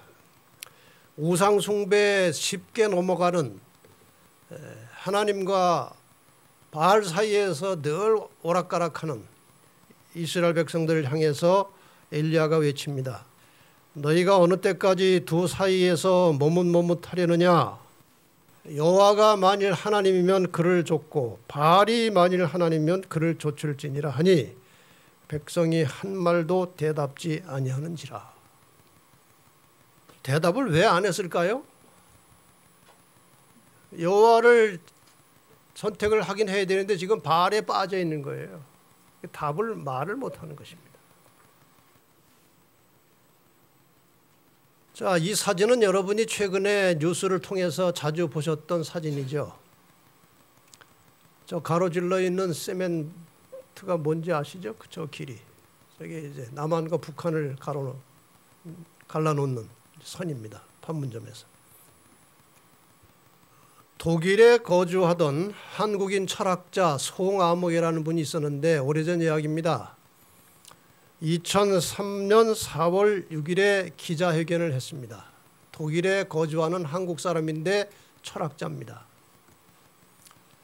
이 사람과 인터뷰를 한 다음에 기자가 쓴 내용이 이것입니다. 그는 남한의 국가보안법에 걸려 고국의 땅을 밟을 수 없는 처지에 있다. 그 당시입니다. 또한 그는 북한과의 대화를 지지할지언정 북한의 국민 혹은 추종 세력에 속하지도 않는다. 그는 한국인으로 가질 수 있는 권리를 얻을 수 없음과 동시에 그가 살아가고 있는 독일의 완전한 성원이 될 수도 없다. 그래서 이 사람은 자기를 가리켜서 뭐라고 말했는가 하면은 나는 남북 사이의 경계인이다. 경계선에 있는 사람이다 하는 말을 해서 그 당시 경계인이라는 말이 한때 유행을 했습니다. 경계인. 자, 저 사람 지금 경계에 서 있어요. 이쪽도 아니고 저쪽도 아니고. 경계인이라고 하는 것은 둘 사이에 중간에 서 있는 사람이라고 우리가 알 수 있고, 그 다른 말로는 주변인이라고도 말합니다. 주변인. 행동 양식이 분명하지 않은 상태에 있는 사람. 어중간한 사람이라고 말할 수 있죠. 어중간한 사람. 오늘날 수많은 그리스도인들이 교회와 세상 사이에 중간지대에 머물러 살고 있습니다. 이것을 우리는 영적 경계인이라고 할 수 있습니다. 영적 경계인들이. 지금 저는 제 나름대로 저쪽 왼쪽에 밝은 색이 선이고 교회고 이쪽 오른쪽에는 어두운 부분이 세상이에요. 근데 저 그림이 상당히 적절해요. 발은 저쪽에 가 있는데 그래도 머리는 교회 쪽으로 조금 더 들어와 있어요. 저게 오늘날 대부분의 그리스도인들의 모습이라는 거죠. 이 영적 경계인에는 여러 부류가 있습니다. 어떤 부류가 있는지 잠깐 이제 살펴보겠습니다. 자신은 어딘지. 그런데 제가 이 5가지의 이 부류를 쭉 이렇게 정리하면서 보니까 우리 진리의 뿔교회 교인들은 경계인이 별로 없는 것 같아요. 하나님께 충실한 분들이 많이 계셔서 그런지 어쨌든 제가 우리 교인들에게 이게 해당이 될까 이렇게 생각을 했습니다. 첫째, 하나님과 재물 사이의 경계에 있는 사람들이 많이 있습니다. 마태복음 6장 24절에 보면은 이 당시에도 이 재물과 하나님 사이에 문제가 늘 있었기 때문에 예수님께서 친히 말씀하시기를 한 사람이 두 주인을 섬기지 못할 것이니 혹 이를 미워하며 저를 사랑하거나 혹 이를 중히 여기며 저를 경히 여김이라. 너희가 하나님과 재물을 겸하여 섬기지 못하느니라. 그렇다고 우리에게 재물이 돈이 필요 없는 것은 아닙니다. 문제는 마음의 동기와 목적이에요. 돈을 버는 것 자체가 목적이냐, 아니면 그저 하나님 신실하게 섬기고 근실하게 살면서 얻어지는 결과냐, 이게 중요한 거예요. 우리 그리스도인들은 절대로 재물을 목적으로 살아서는 안 된다는 거예요. 그런데 많은 우리 성도들이 이 재물과 신앙 사이에서 늘 갈등을 하면서 자꾸 재물 쪽으로 기울어지는 성향을 갖는 거예요. 뭐 다 비슷비슷한 말씀입니다만은 세상과 교회 사이에서 또 어중간하게 있습니다. 세상적으로도 재미있게 살고 싶고 교회가 주는 영적인 축복과 영생도 얻기를 원하는 것이에요. 두 가지를 다 했으면 좋겠다는 것입니다. 그것은 불가능한 것이죠. 디모데전서 5장 6절에 보면은 일락을 좋아하는 이는, 일락이라는 것은 먹고 즐기고 노는 걸 말합니다. 이거를 좋아하는 이는 살았으나 죽었느니라 그랬어요. 영적으로 죽은 상태라는 것입니다. 먹고 놀고 즐기는 쪽에 빠져 있는 사람은 살았으나 죽었다. 왜 그런가?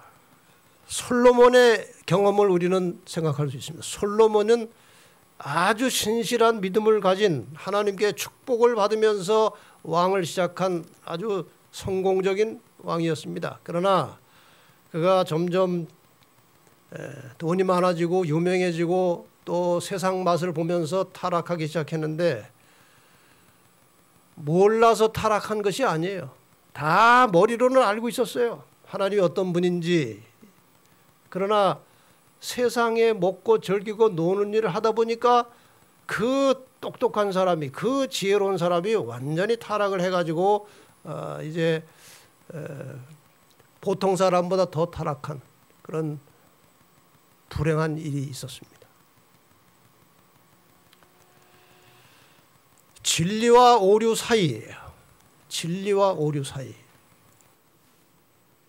어떤 사람은 어떤 신앙생활을 하고 있는 중에 진리를 깨닫게 됩니다. 아, 그동안 내가 믿었던 게 잘못되었구나. 그런데 진리를 깨닫게는 됐지만 인간관계 혹은 교회 관계 때문에 결단을 내리지 못하고 중간지대에 머물러 있는 사람들이 많이 있습니다. 제가 전도회를 많이 다녀보면 그 전도회에서 드리는 말씀을 듣고 진리를 깨닫고 그동안 자기가 다니던 교회에서 배운 것이 잘못됐다는 사실을 100% 인정하면서도 교회는 떠나지 못하고 머리로만 여기가 진리는 진리인데 관계 때문에 또 사업 때문에 또 가족들 때문에 결단을 내리지 못하는 많은 사람들을 제가 봤습니다. 진리와 오류 사이의 경계선에 서 있는 사람들이에요. 믿음과 불신 사이에도 있습니다. 하나님께 대한 온전한 믿음을 가진 것도 아니고 하나님을 완전히 불신하는 것도 아닌 이 중간 지점에 머물러 있는 사람들이 또 많이 있습니다. 전적으로 믿진 않지만 또 불신도 아닌 그런 상태. 지식과 순종 사이, 진리에 대한 지식은 있지만 이건 이미 교회 하나 들어온 사람들을 말하는 것입니다. 진리에 대한 지식은 있지만 진리에 순종하는 것을 뒤로 미루고 살아가는 사람들. 누가복음 12장 47절에 보면은 주인의 뜻을, 이 주인의 뜻, 하나님의 뜻이 곧 진리예요. 주인의 뜻을 알고도 예비치 아니하고 그 뜻대로 행치 아니하는 종은 많이 맞을 것이요. 맞는다는 말이 무슨 말입니까? 매를 맞는다는 것입니다. 매 맞는다는 말인데 이것이 다른 성경에는 형벌을 받겠다고 되어 있어요. 진리를 알면서도 순종치 아니하는 사람은 매를 많이 맞을 것이다. 벌을 받을 것이다. 야고보 4장 17절에도 이러므로 사람이 선을 행할 줄 알고도 행치 아니하면 죄니라. 지식은 있습니다. 근데 순종하지 않아요. 자, 이렇게 영적으로 어중간한 상태에 있는 영적 경계인이 되는 원인이 무엇이냐? 왜 경계인이 되느냐? 그리스도인들이. 경계인을 이렇게 정의한 것이 있습니다. 오랫동안 소속되었던 집단에서 다른 집단으로 옮겼을 때 원래 집단의 사고방식이나 행동 양식을 금방 버리지 못하거나 또한 새로운 집단에 충분히 적응되지 않는 사람, 또 신체적 성질, 언어, 의복, 습관 등의 차이에서 이러한 일이 발생하게 된다는 것입니다. 예수를 안 믿다가 믿게 된 사람, 예수를 다르게 믿다가 바르게 믿게 된 사람들이 이제 이런 난처한 중간 지점에 머무르게 된다는 것입니다.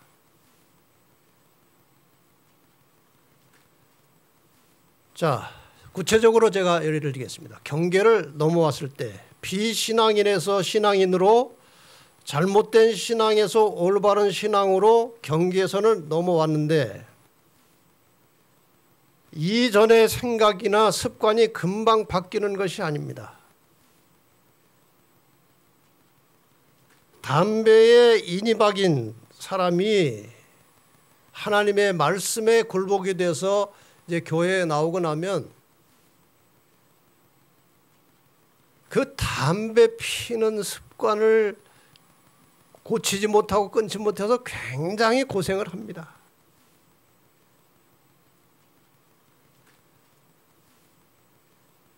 이건 참 있어서는 안 될 일이지만 야영장에서 어떤 목사님이 어떤 신실한 교인인데 몰래 담배 피는 것을 본 거예요.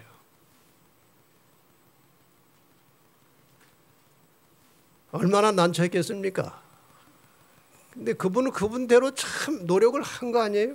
열심히 안 피려고 애는 쓰는데 견디다 못하니까 이제 어디 숨어서 피다가 이렇게 발각이 된 거예요. 그렇게 금방 바뀌지 않아요, 사람이. 그러나 개인적인 결단력에 따라서 쉽게 속히 변할 수도 있고 어중간한 상태에서 좀처럼 안 바뀌는 사람도 있어요. 어떤 사람 이렇게 담배를 끊었다고 그래. 교회 나와서 담배를 끊어야 되는데 담배를 사가지고 주머니 넣고 다니는 거예요. 담배가 피우고 싶으면 꺼내가지고 이게 남자가 돼가지고 말이야 이까지 거 하나 못 끊어 하고 착 찢어가지고 밟았대 이렇게. 이렇게 해서 하는 사람도 있고 어쨌든 개인의 결단이 중요한 거예요. 한국에 와서 생활하는 외국인들이 많이 있죠. 노동자들이. 어떤 사람은 오래 지나도 한국말을 잘 못 배워요. 어떤 사람은 빨리 배우는 사람이 있어요. 이게 개인의 결단에 달려있는 거예요. 개인의 결단이에요. 언어 습관, 재정적인 관념, 식생활 습관, 취미생활, 친구관계 이런 것들이요. 다 바뀌어야 되는데 이게 잘 안 바뀌는 거예요. 근데 이 경계선에 오래 있으면 신앙이 자라질 않습니다. 빨리 경계선을 벗어나야 돼요. 과감하게 결단을 내리고 하나님의 진리의 말씀에 순종하는 일에 올인하는 것입니다. 그렇게 빨리 경계선을 벗어날 수 있는 거예요.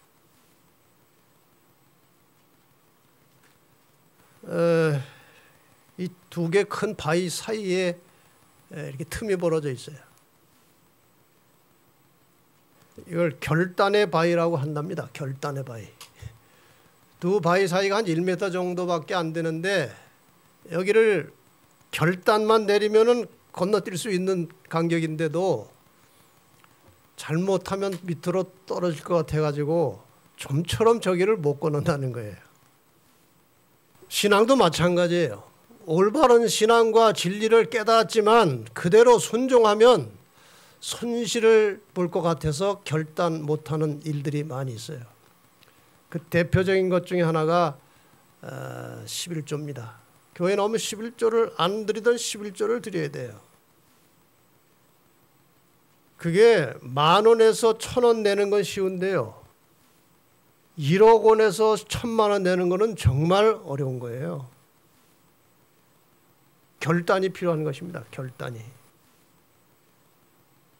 근데 하나님께서 분명히 말씀하셨거든요. 11조를 정직하게 성실하게 잘 드리면 더 많은 것을 주시겠다고 약속을 하셨어요. 근데 이 결단의 바위를 못 건너는 것입니다. 당장 10분의 1이 나가니까 손해보는 것 같아요. 근데 저는 그동안 신앙생활하면서 많은 사람들을 봤습니다. 물론 제 개인적 경험도 있지만 정말 정직하고 신실하게 11조를 구별하고, 이건 개념의 변화거든요. 이 재물이 내 것이 아니고 하나님의 것이라고 이 개념이 바뀌어져야 되는 거예요. 그래서 11조라는 것은 이 모든 재물의 주인이 내가 아니고 하나님이라는 사실을 인정하는 신앙의 고백입니다.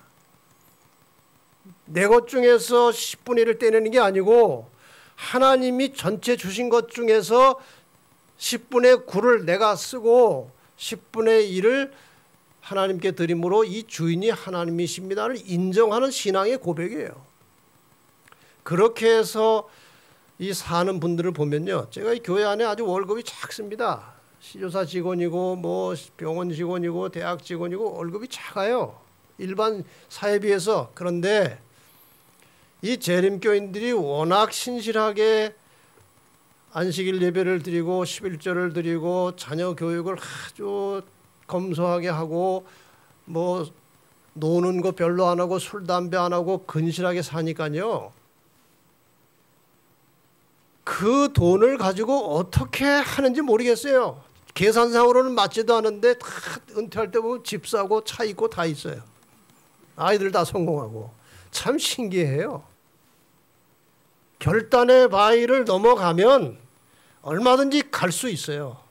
근데 그거를 못 넘는 것입니다. 손해볼까 봐. 여러분, 하나님이 말씀하신 것에 대해서는 지체하지 마시기 바랍니다. 결단을 내리고 순종하면 하나님이 알아서 다 해주시는 거예요.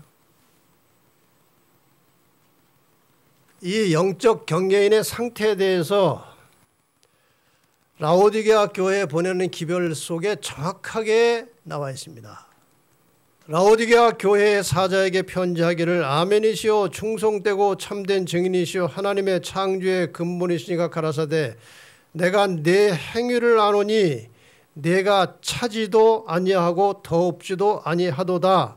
내가 차든지 더없든지 하기를 원하노라. 이게 경계인의 특징입니다. 차지도 않고 더없지도 않아요.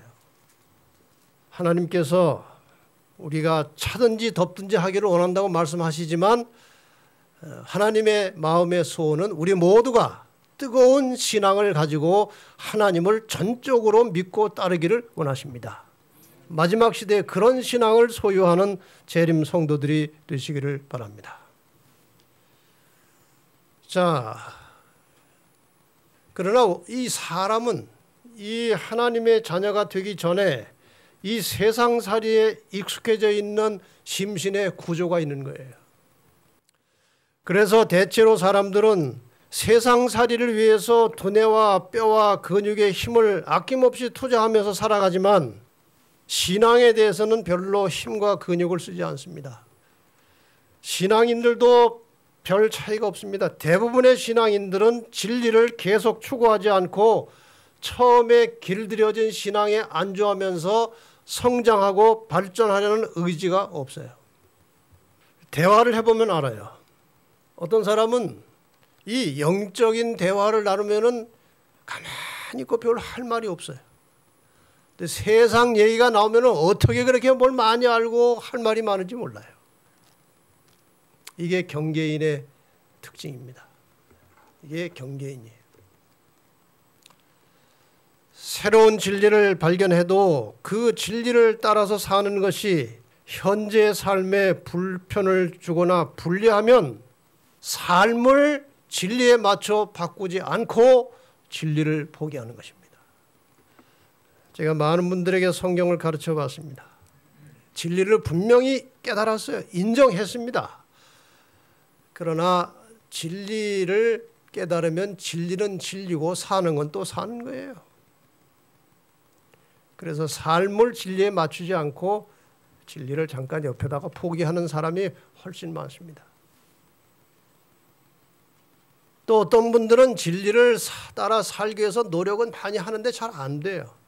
왜 안 되느냐? 인간은 법 따라 살지 않고 습 따라 산다는 말이 있어요. 법 따라 살지 않고 습 따라 산다. 원칙대로 살지 않고 습관대로 사는 거예요. 우리가 아침에 일찍 일어나서 기도하는 것은 하나의 신앙의 원칙이에요. 법이에요. 그러나 늦게 일어나는 습관이 있는 사람은 그 습 따라 살면서 기도를 잘 못합니다. 아침에. 모든 것이 다 마찬가지예요. 그래서 제가 종종 말씀드리지만 신앙은 하나님의 뜻에 맞추어서 좋은 습관을 만들어가는 것입니다. 이것이 신앙이에요. 경계인이 가지고 있는 결함이 있어요. 이런 것들입니다. 그리스도인임을 공언하는 다수의 사람들이 영적 난장이로 만족하고 있다. 그들은 먼저 하나님의 나라와 그분의 의를 구하는 것을 그들의 목적으로 삼으려는 뜻을 가지고 있지 않으므로 경건은 그들에게 감추어진 비밀이요. 그들은 그것을 이해할 수 없다. 경건하게 사는 것이 무엇인지 이해가 안 되는 거예요. 그들은 경험적 지식을 통하여 그리스도를 알고 있지 못하다. 말씀을 순종함으로 경험을 해야 되는데 그 말씀에 순종할 때 어떤 결과가 나오는지 경험을 해야 되는데 그것을 하지 않기 때문에 이 경험적 지식이 없다는 것입니다. 그런 사람에 대해서 예수님께서 결정적인 말씀을 하셨습니다. 마태복음 12장 30절에 나와 함께 아니하는 자는 나를 반대하는 자요 나와 함께 모으지 아니하는 자는 해치는 자니라. 그러니까 경계인은 내 편에 있는 것이 아니라는 거예요. 이 말도 참 우리가 생각해 볼 만합니다. 절반은 그리스도인이 되고 절반은 세상 사람이 되는 것은 100분의 1은 그리스도인이 되게 하고 그 나머지 99%는 세상 사람이 되게 할 것이다. 이 말을 좀 깊이 생각해 보시기 바랍니다. 경계인, 어중간하게 있는 사람의 결말은 어떻게 되느냐? 결국 1%라고 하는 아주 가느다란 신앙인의 모습만 가지고 있고 나머지는 다 세상으로 가버린다는 거예요.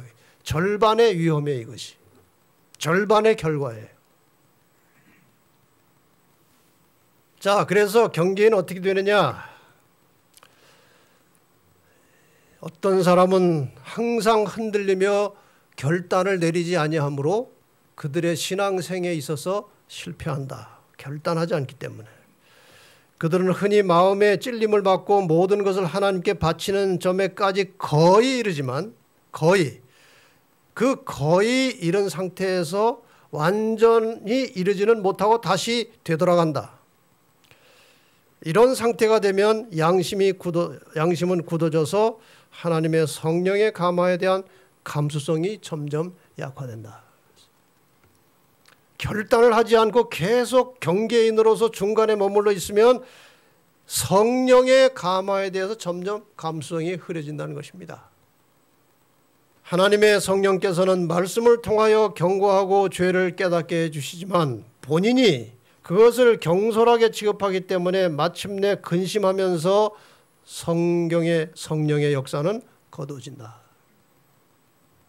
계속 하나님께서 말씀을 통해서 비추어 주시는 빛을 따르는 일을 거절하거나 태만하면 마침내 그것은 흑암으로 변하게 된다. 빛이 주어졌음에도 불구하고 빛 따라 사는 일을 계속 거절하다 보면 그것이 흑암으로 바뀐다는 것입니다.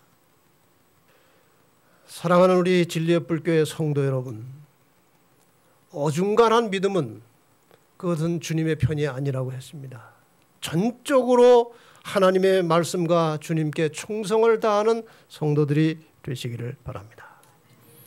이제 마지막으로 경계인은 어떻게 치료받을 것이냐, 이렇게 어중간한 상태에 있는 믿음을 가진 사람들이 어떻게 치유를 받을 것이냐에 대해서 말씀을 드리고 마치겠습니다. 답은 이것입니다. 디모데전서 4장 7절 8절에 망령되고 허탄한 신화를 버리고 오직 경건에 이르기를 뭐 하라고요? 연습하라. 넘어지면 일어나서 또 하고 또 실패하면 다시 하고 해서 계속해서 하나님의 말씀의 뜻에 일치하는 경건한 삶을 살기 위해서 연습을 하라는 것입니다. 육체의 연습은 약간의 유익이 있으나 경건은 범사에 유익하니 금생과 내생에 약속이 있느니라. 우리 몸을 가지고 연습을 해도 유익이 있습니다. 근육운동 또 유산소 운동해서 계속 하다 보면은 몸에 유익이 생깁니다. 근데 그것은 한시적인 것이고 언젠가는 아무것도 아닌 것이에요. 그러나 경건을 연습하면 그 결과는 영원한 것입니다. 이것이 중요한 거예요. 자, 여러분 운동선수들은 정말 제가 볼 때는 그 결단과 의지가 대단한 사람들이에요. 이제 저희 집사람하고 저하고 이제 아침에 체조를 간단하게 합니다. 체조를 하면서 이제 뭐 일반 체조도 하고 앉았다 일어났다도 하고 하는데 이것도 뭐 푸시업도 하고 하는데 할 때마다 하기 싫어요. 참 인간이 묘해요. 매일 하는데도 할 때마다 하기 싫은 거예요. 연습이 그렇게 어려운 거예요. 그래서 난 운동선수들 말이에요. 정말 대단한 사람들이에요. 그 경지에 이르기까지 얼마나 피땀 흘려 연습을 합니까? 예? 맞아가면서 무시당해가면서 결과는 어떻습니까? 일단 경지에 오르면 말이에요. 사람이 다 달라지는 거예요. 축구 선수를 보세요. 역도 선수를 보세요. 자기가 연습하는 분야의 근육이 달라지는 거예요. 축구 선수는 다리가 튼튼해지고 역도 선수는 이 상체가 보통 사람보다 훨씬 커지는 거예요. 연습의 결과예요. 우리가 옛날로 하면 썩어 없어질 그 월계수 면류관을 위해서 또 현대식으로 봐도 그 도금한 메달, 그 메달이 전체가 금이 아니고 도금한 거거든요. 그거 따려고도 그렇게 연습을 하는데 말이에요. 영원한 생명의 면류관을 찾아가는 우리 성도들이 연습량이 너무나 모자라는 거예요. 너무나 연습을 게을리 하는 거예요. 연습은 안 하면서 또 메달은 받고 싶은 거예요. 이게 경계인이에요, 경계인.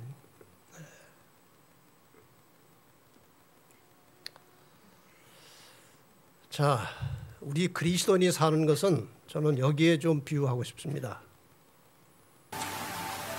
연어가 죽을 때가 되면 자기 태어난 곳으로 가서 죽으려고 역류해서 가는 거예요. 폭포가 오면 폭포를 뚫고 올라갑니다, 연어들이. 저거 보세요.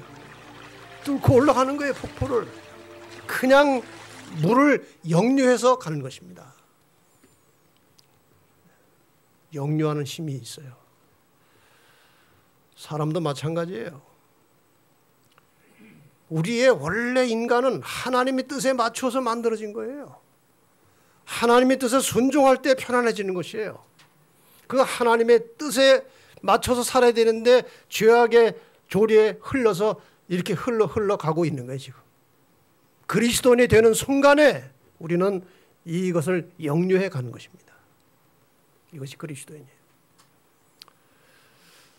이렇게 생각하시면 거의 정확합니다. 물이 이렇게 흘러가고 있어요. 오른쪽으로 흘러가고 있어요. 근데 거기서 이제 수용을 하는 것입니다. 수용을. 거꾸로.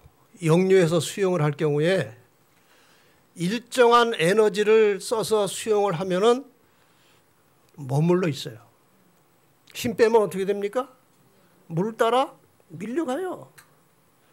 이 물에 흘러내려가는 힘만큼 움직여줘야 머물러 있어요. 맞습니까? 이걸 올라가려면 힘을 더 써야 돼요. 우리가 이 죄된 세상에서 이 죄된 기질을 가지고 살아가고 있어요. 죄 짓기는 아주 쉽습니다. 연습 안 해도요, 자동으로 잘 돼요. 그렇지 않습니까? 아이들 보세요. 좋은 것은 그렇게 가르쳐도 못하는데 나쁜 것은 금방 자동으로 잘 되는 것입니다. 이게 죄된 기질 때문에 그러는 거예요. 이것을 극복하려면은 이 물을 역류해 가는 힘이 필요한 거예요. 결단이 필요한 거예요. 이것이 인간의 힘으로는 불가능한 것입니다. 그래서 이 시대에 우리가 경건을 연습하고 하나님 뜻대로 사는 일에는 전적으로 절대적으로 성령의 도움이 필요한 것이고, 그것을 위해서 우리는 말할 수 없이 진지하게 열렬하게 기도를 해야 되는 것입니다. 그게 우리가 약한 거예요. 그것이. 믿음이 있어야 되는데 믿음이 약한 거예요. 여러분 이 그림을 한번 보세요. 이거는 이제 캐나다 토론토에 있는 CN 타워라고 하는 탑인데 높이가 553m예요. 굉장히 한때 세계에서 가장 높은 타워였어요. 이 꼭대기에 이런 유리로 만든 바닥이 있는 거예요. 이 유리 아래는 553m 밑에 바닥이 보이는 거예요. 아찔한 거죠. 근데 저 유리는 절대로 안 깨집니다. 절대로 안 깨져요. 근데 저기 그림을 보세요. 저 절대로 안 깨지는 유리지만 그 위에 서기는 쉽지 않아요. 심리적으로. 그래서 구경만 하고 있는 사람이 많아요. 그 유리 위에 못 올라서는 거예요. 근데 유리 위에 간 사람도 보세요. 절반은 바닥에 놓고 절반만 유리에 올려놓은 것입니다. 이것이 우리의 믿음이에요. 전적인 믿음이 결여됐기 때문에 저 유리 위에 잘 못 올라와요. 여러분 참된 신앙에는 손해가 없습니다. 신앙생에 있어서 하나님의 말씀의 진리에 대한 동의는 있었지만 우리가 실제적인 생활에서는 표현이 부족해 왔습니다. 유리가 안 깨질 것이라고 인정을 하면서도 유리 위에 올라서지는 않는 사람들처럼 하나님의 말씀을 믿으면서도 믿음대로 하지는 않는 현대의 경계선에 서 있는 그리스도인들이에요. 하나님의 말씀에 전적으로 순종하여 따르는 생활은 절대로 손해를 보거나 피해를 입는 생활이 아닙니다. 건전한 신앙은 사람의 마음에 깊은 만족과 평화를 주는 것입니다. 육신의 건강과 행복을 주는 것이에요. 마침내 영원한 생명을 주는 것이 신앙의 열매예요. 여러분이나 저나 하나님의 말씀을 머리로만 인정하지 말고 경험에서 믿음을 얻게 되시기를 바랍니다. 말씀에 절대 믿음을 가지고 순종함으로 경험적 지식을 가진 그런 살아있는 경계선에서는 멀리 떨어져 있는 하나님 쪽으로 가까이 가 있는 그러한 신앙인들이 되시기를 바랍니다. 다시 한번 이 말씀 읽고 마치겠습니다. 너희가 어느 때까지 두 사이에서 머뭇머뭇하려느냐? 너희가 어느 때까지 경계인으로 살 것이냐 이거예요.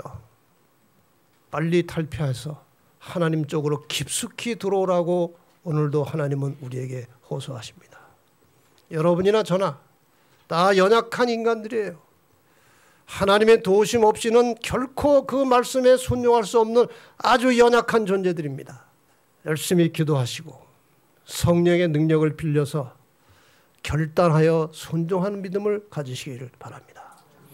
더 이상 경계인으로 살지 마시고 하나님 편에 견고하게 서 있는 그리스도인의 모습으로 사시기를 간절히 바랍니다.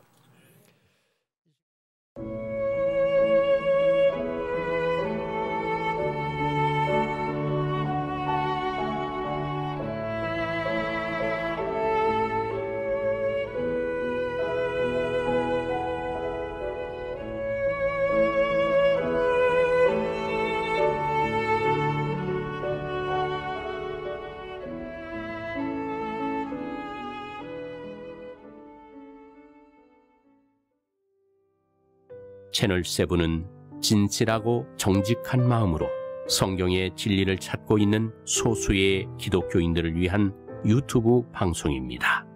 많이 청취하시고 주변의 기독교인들과 공유하여 주시면 감사하겠습니다.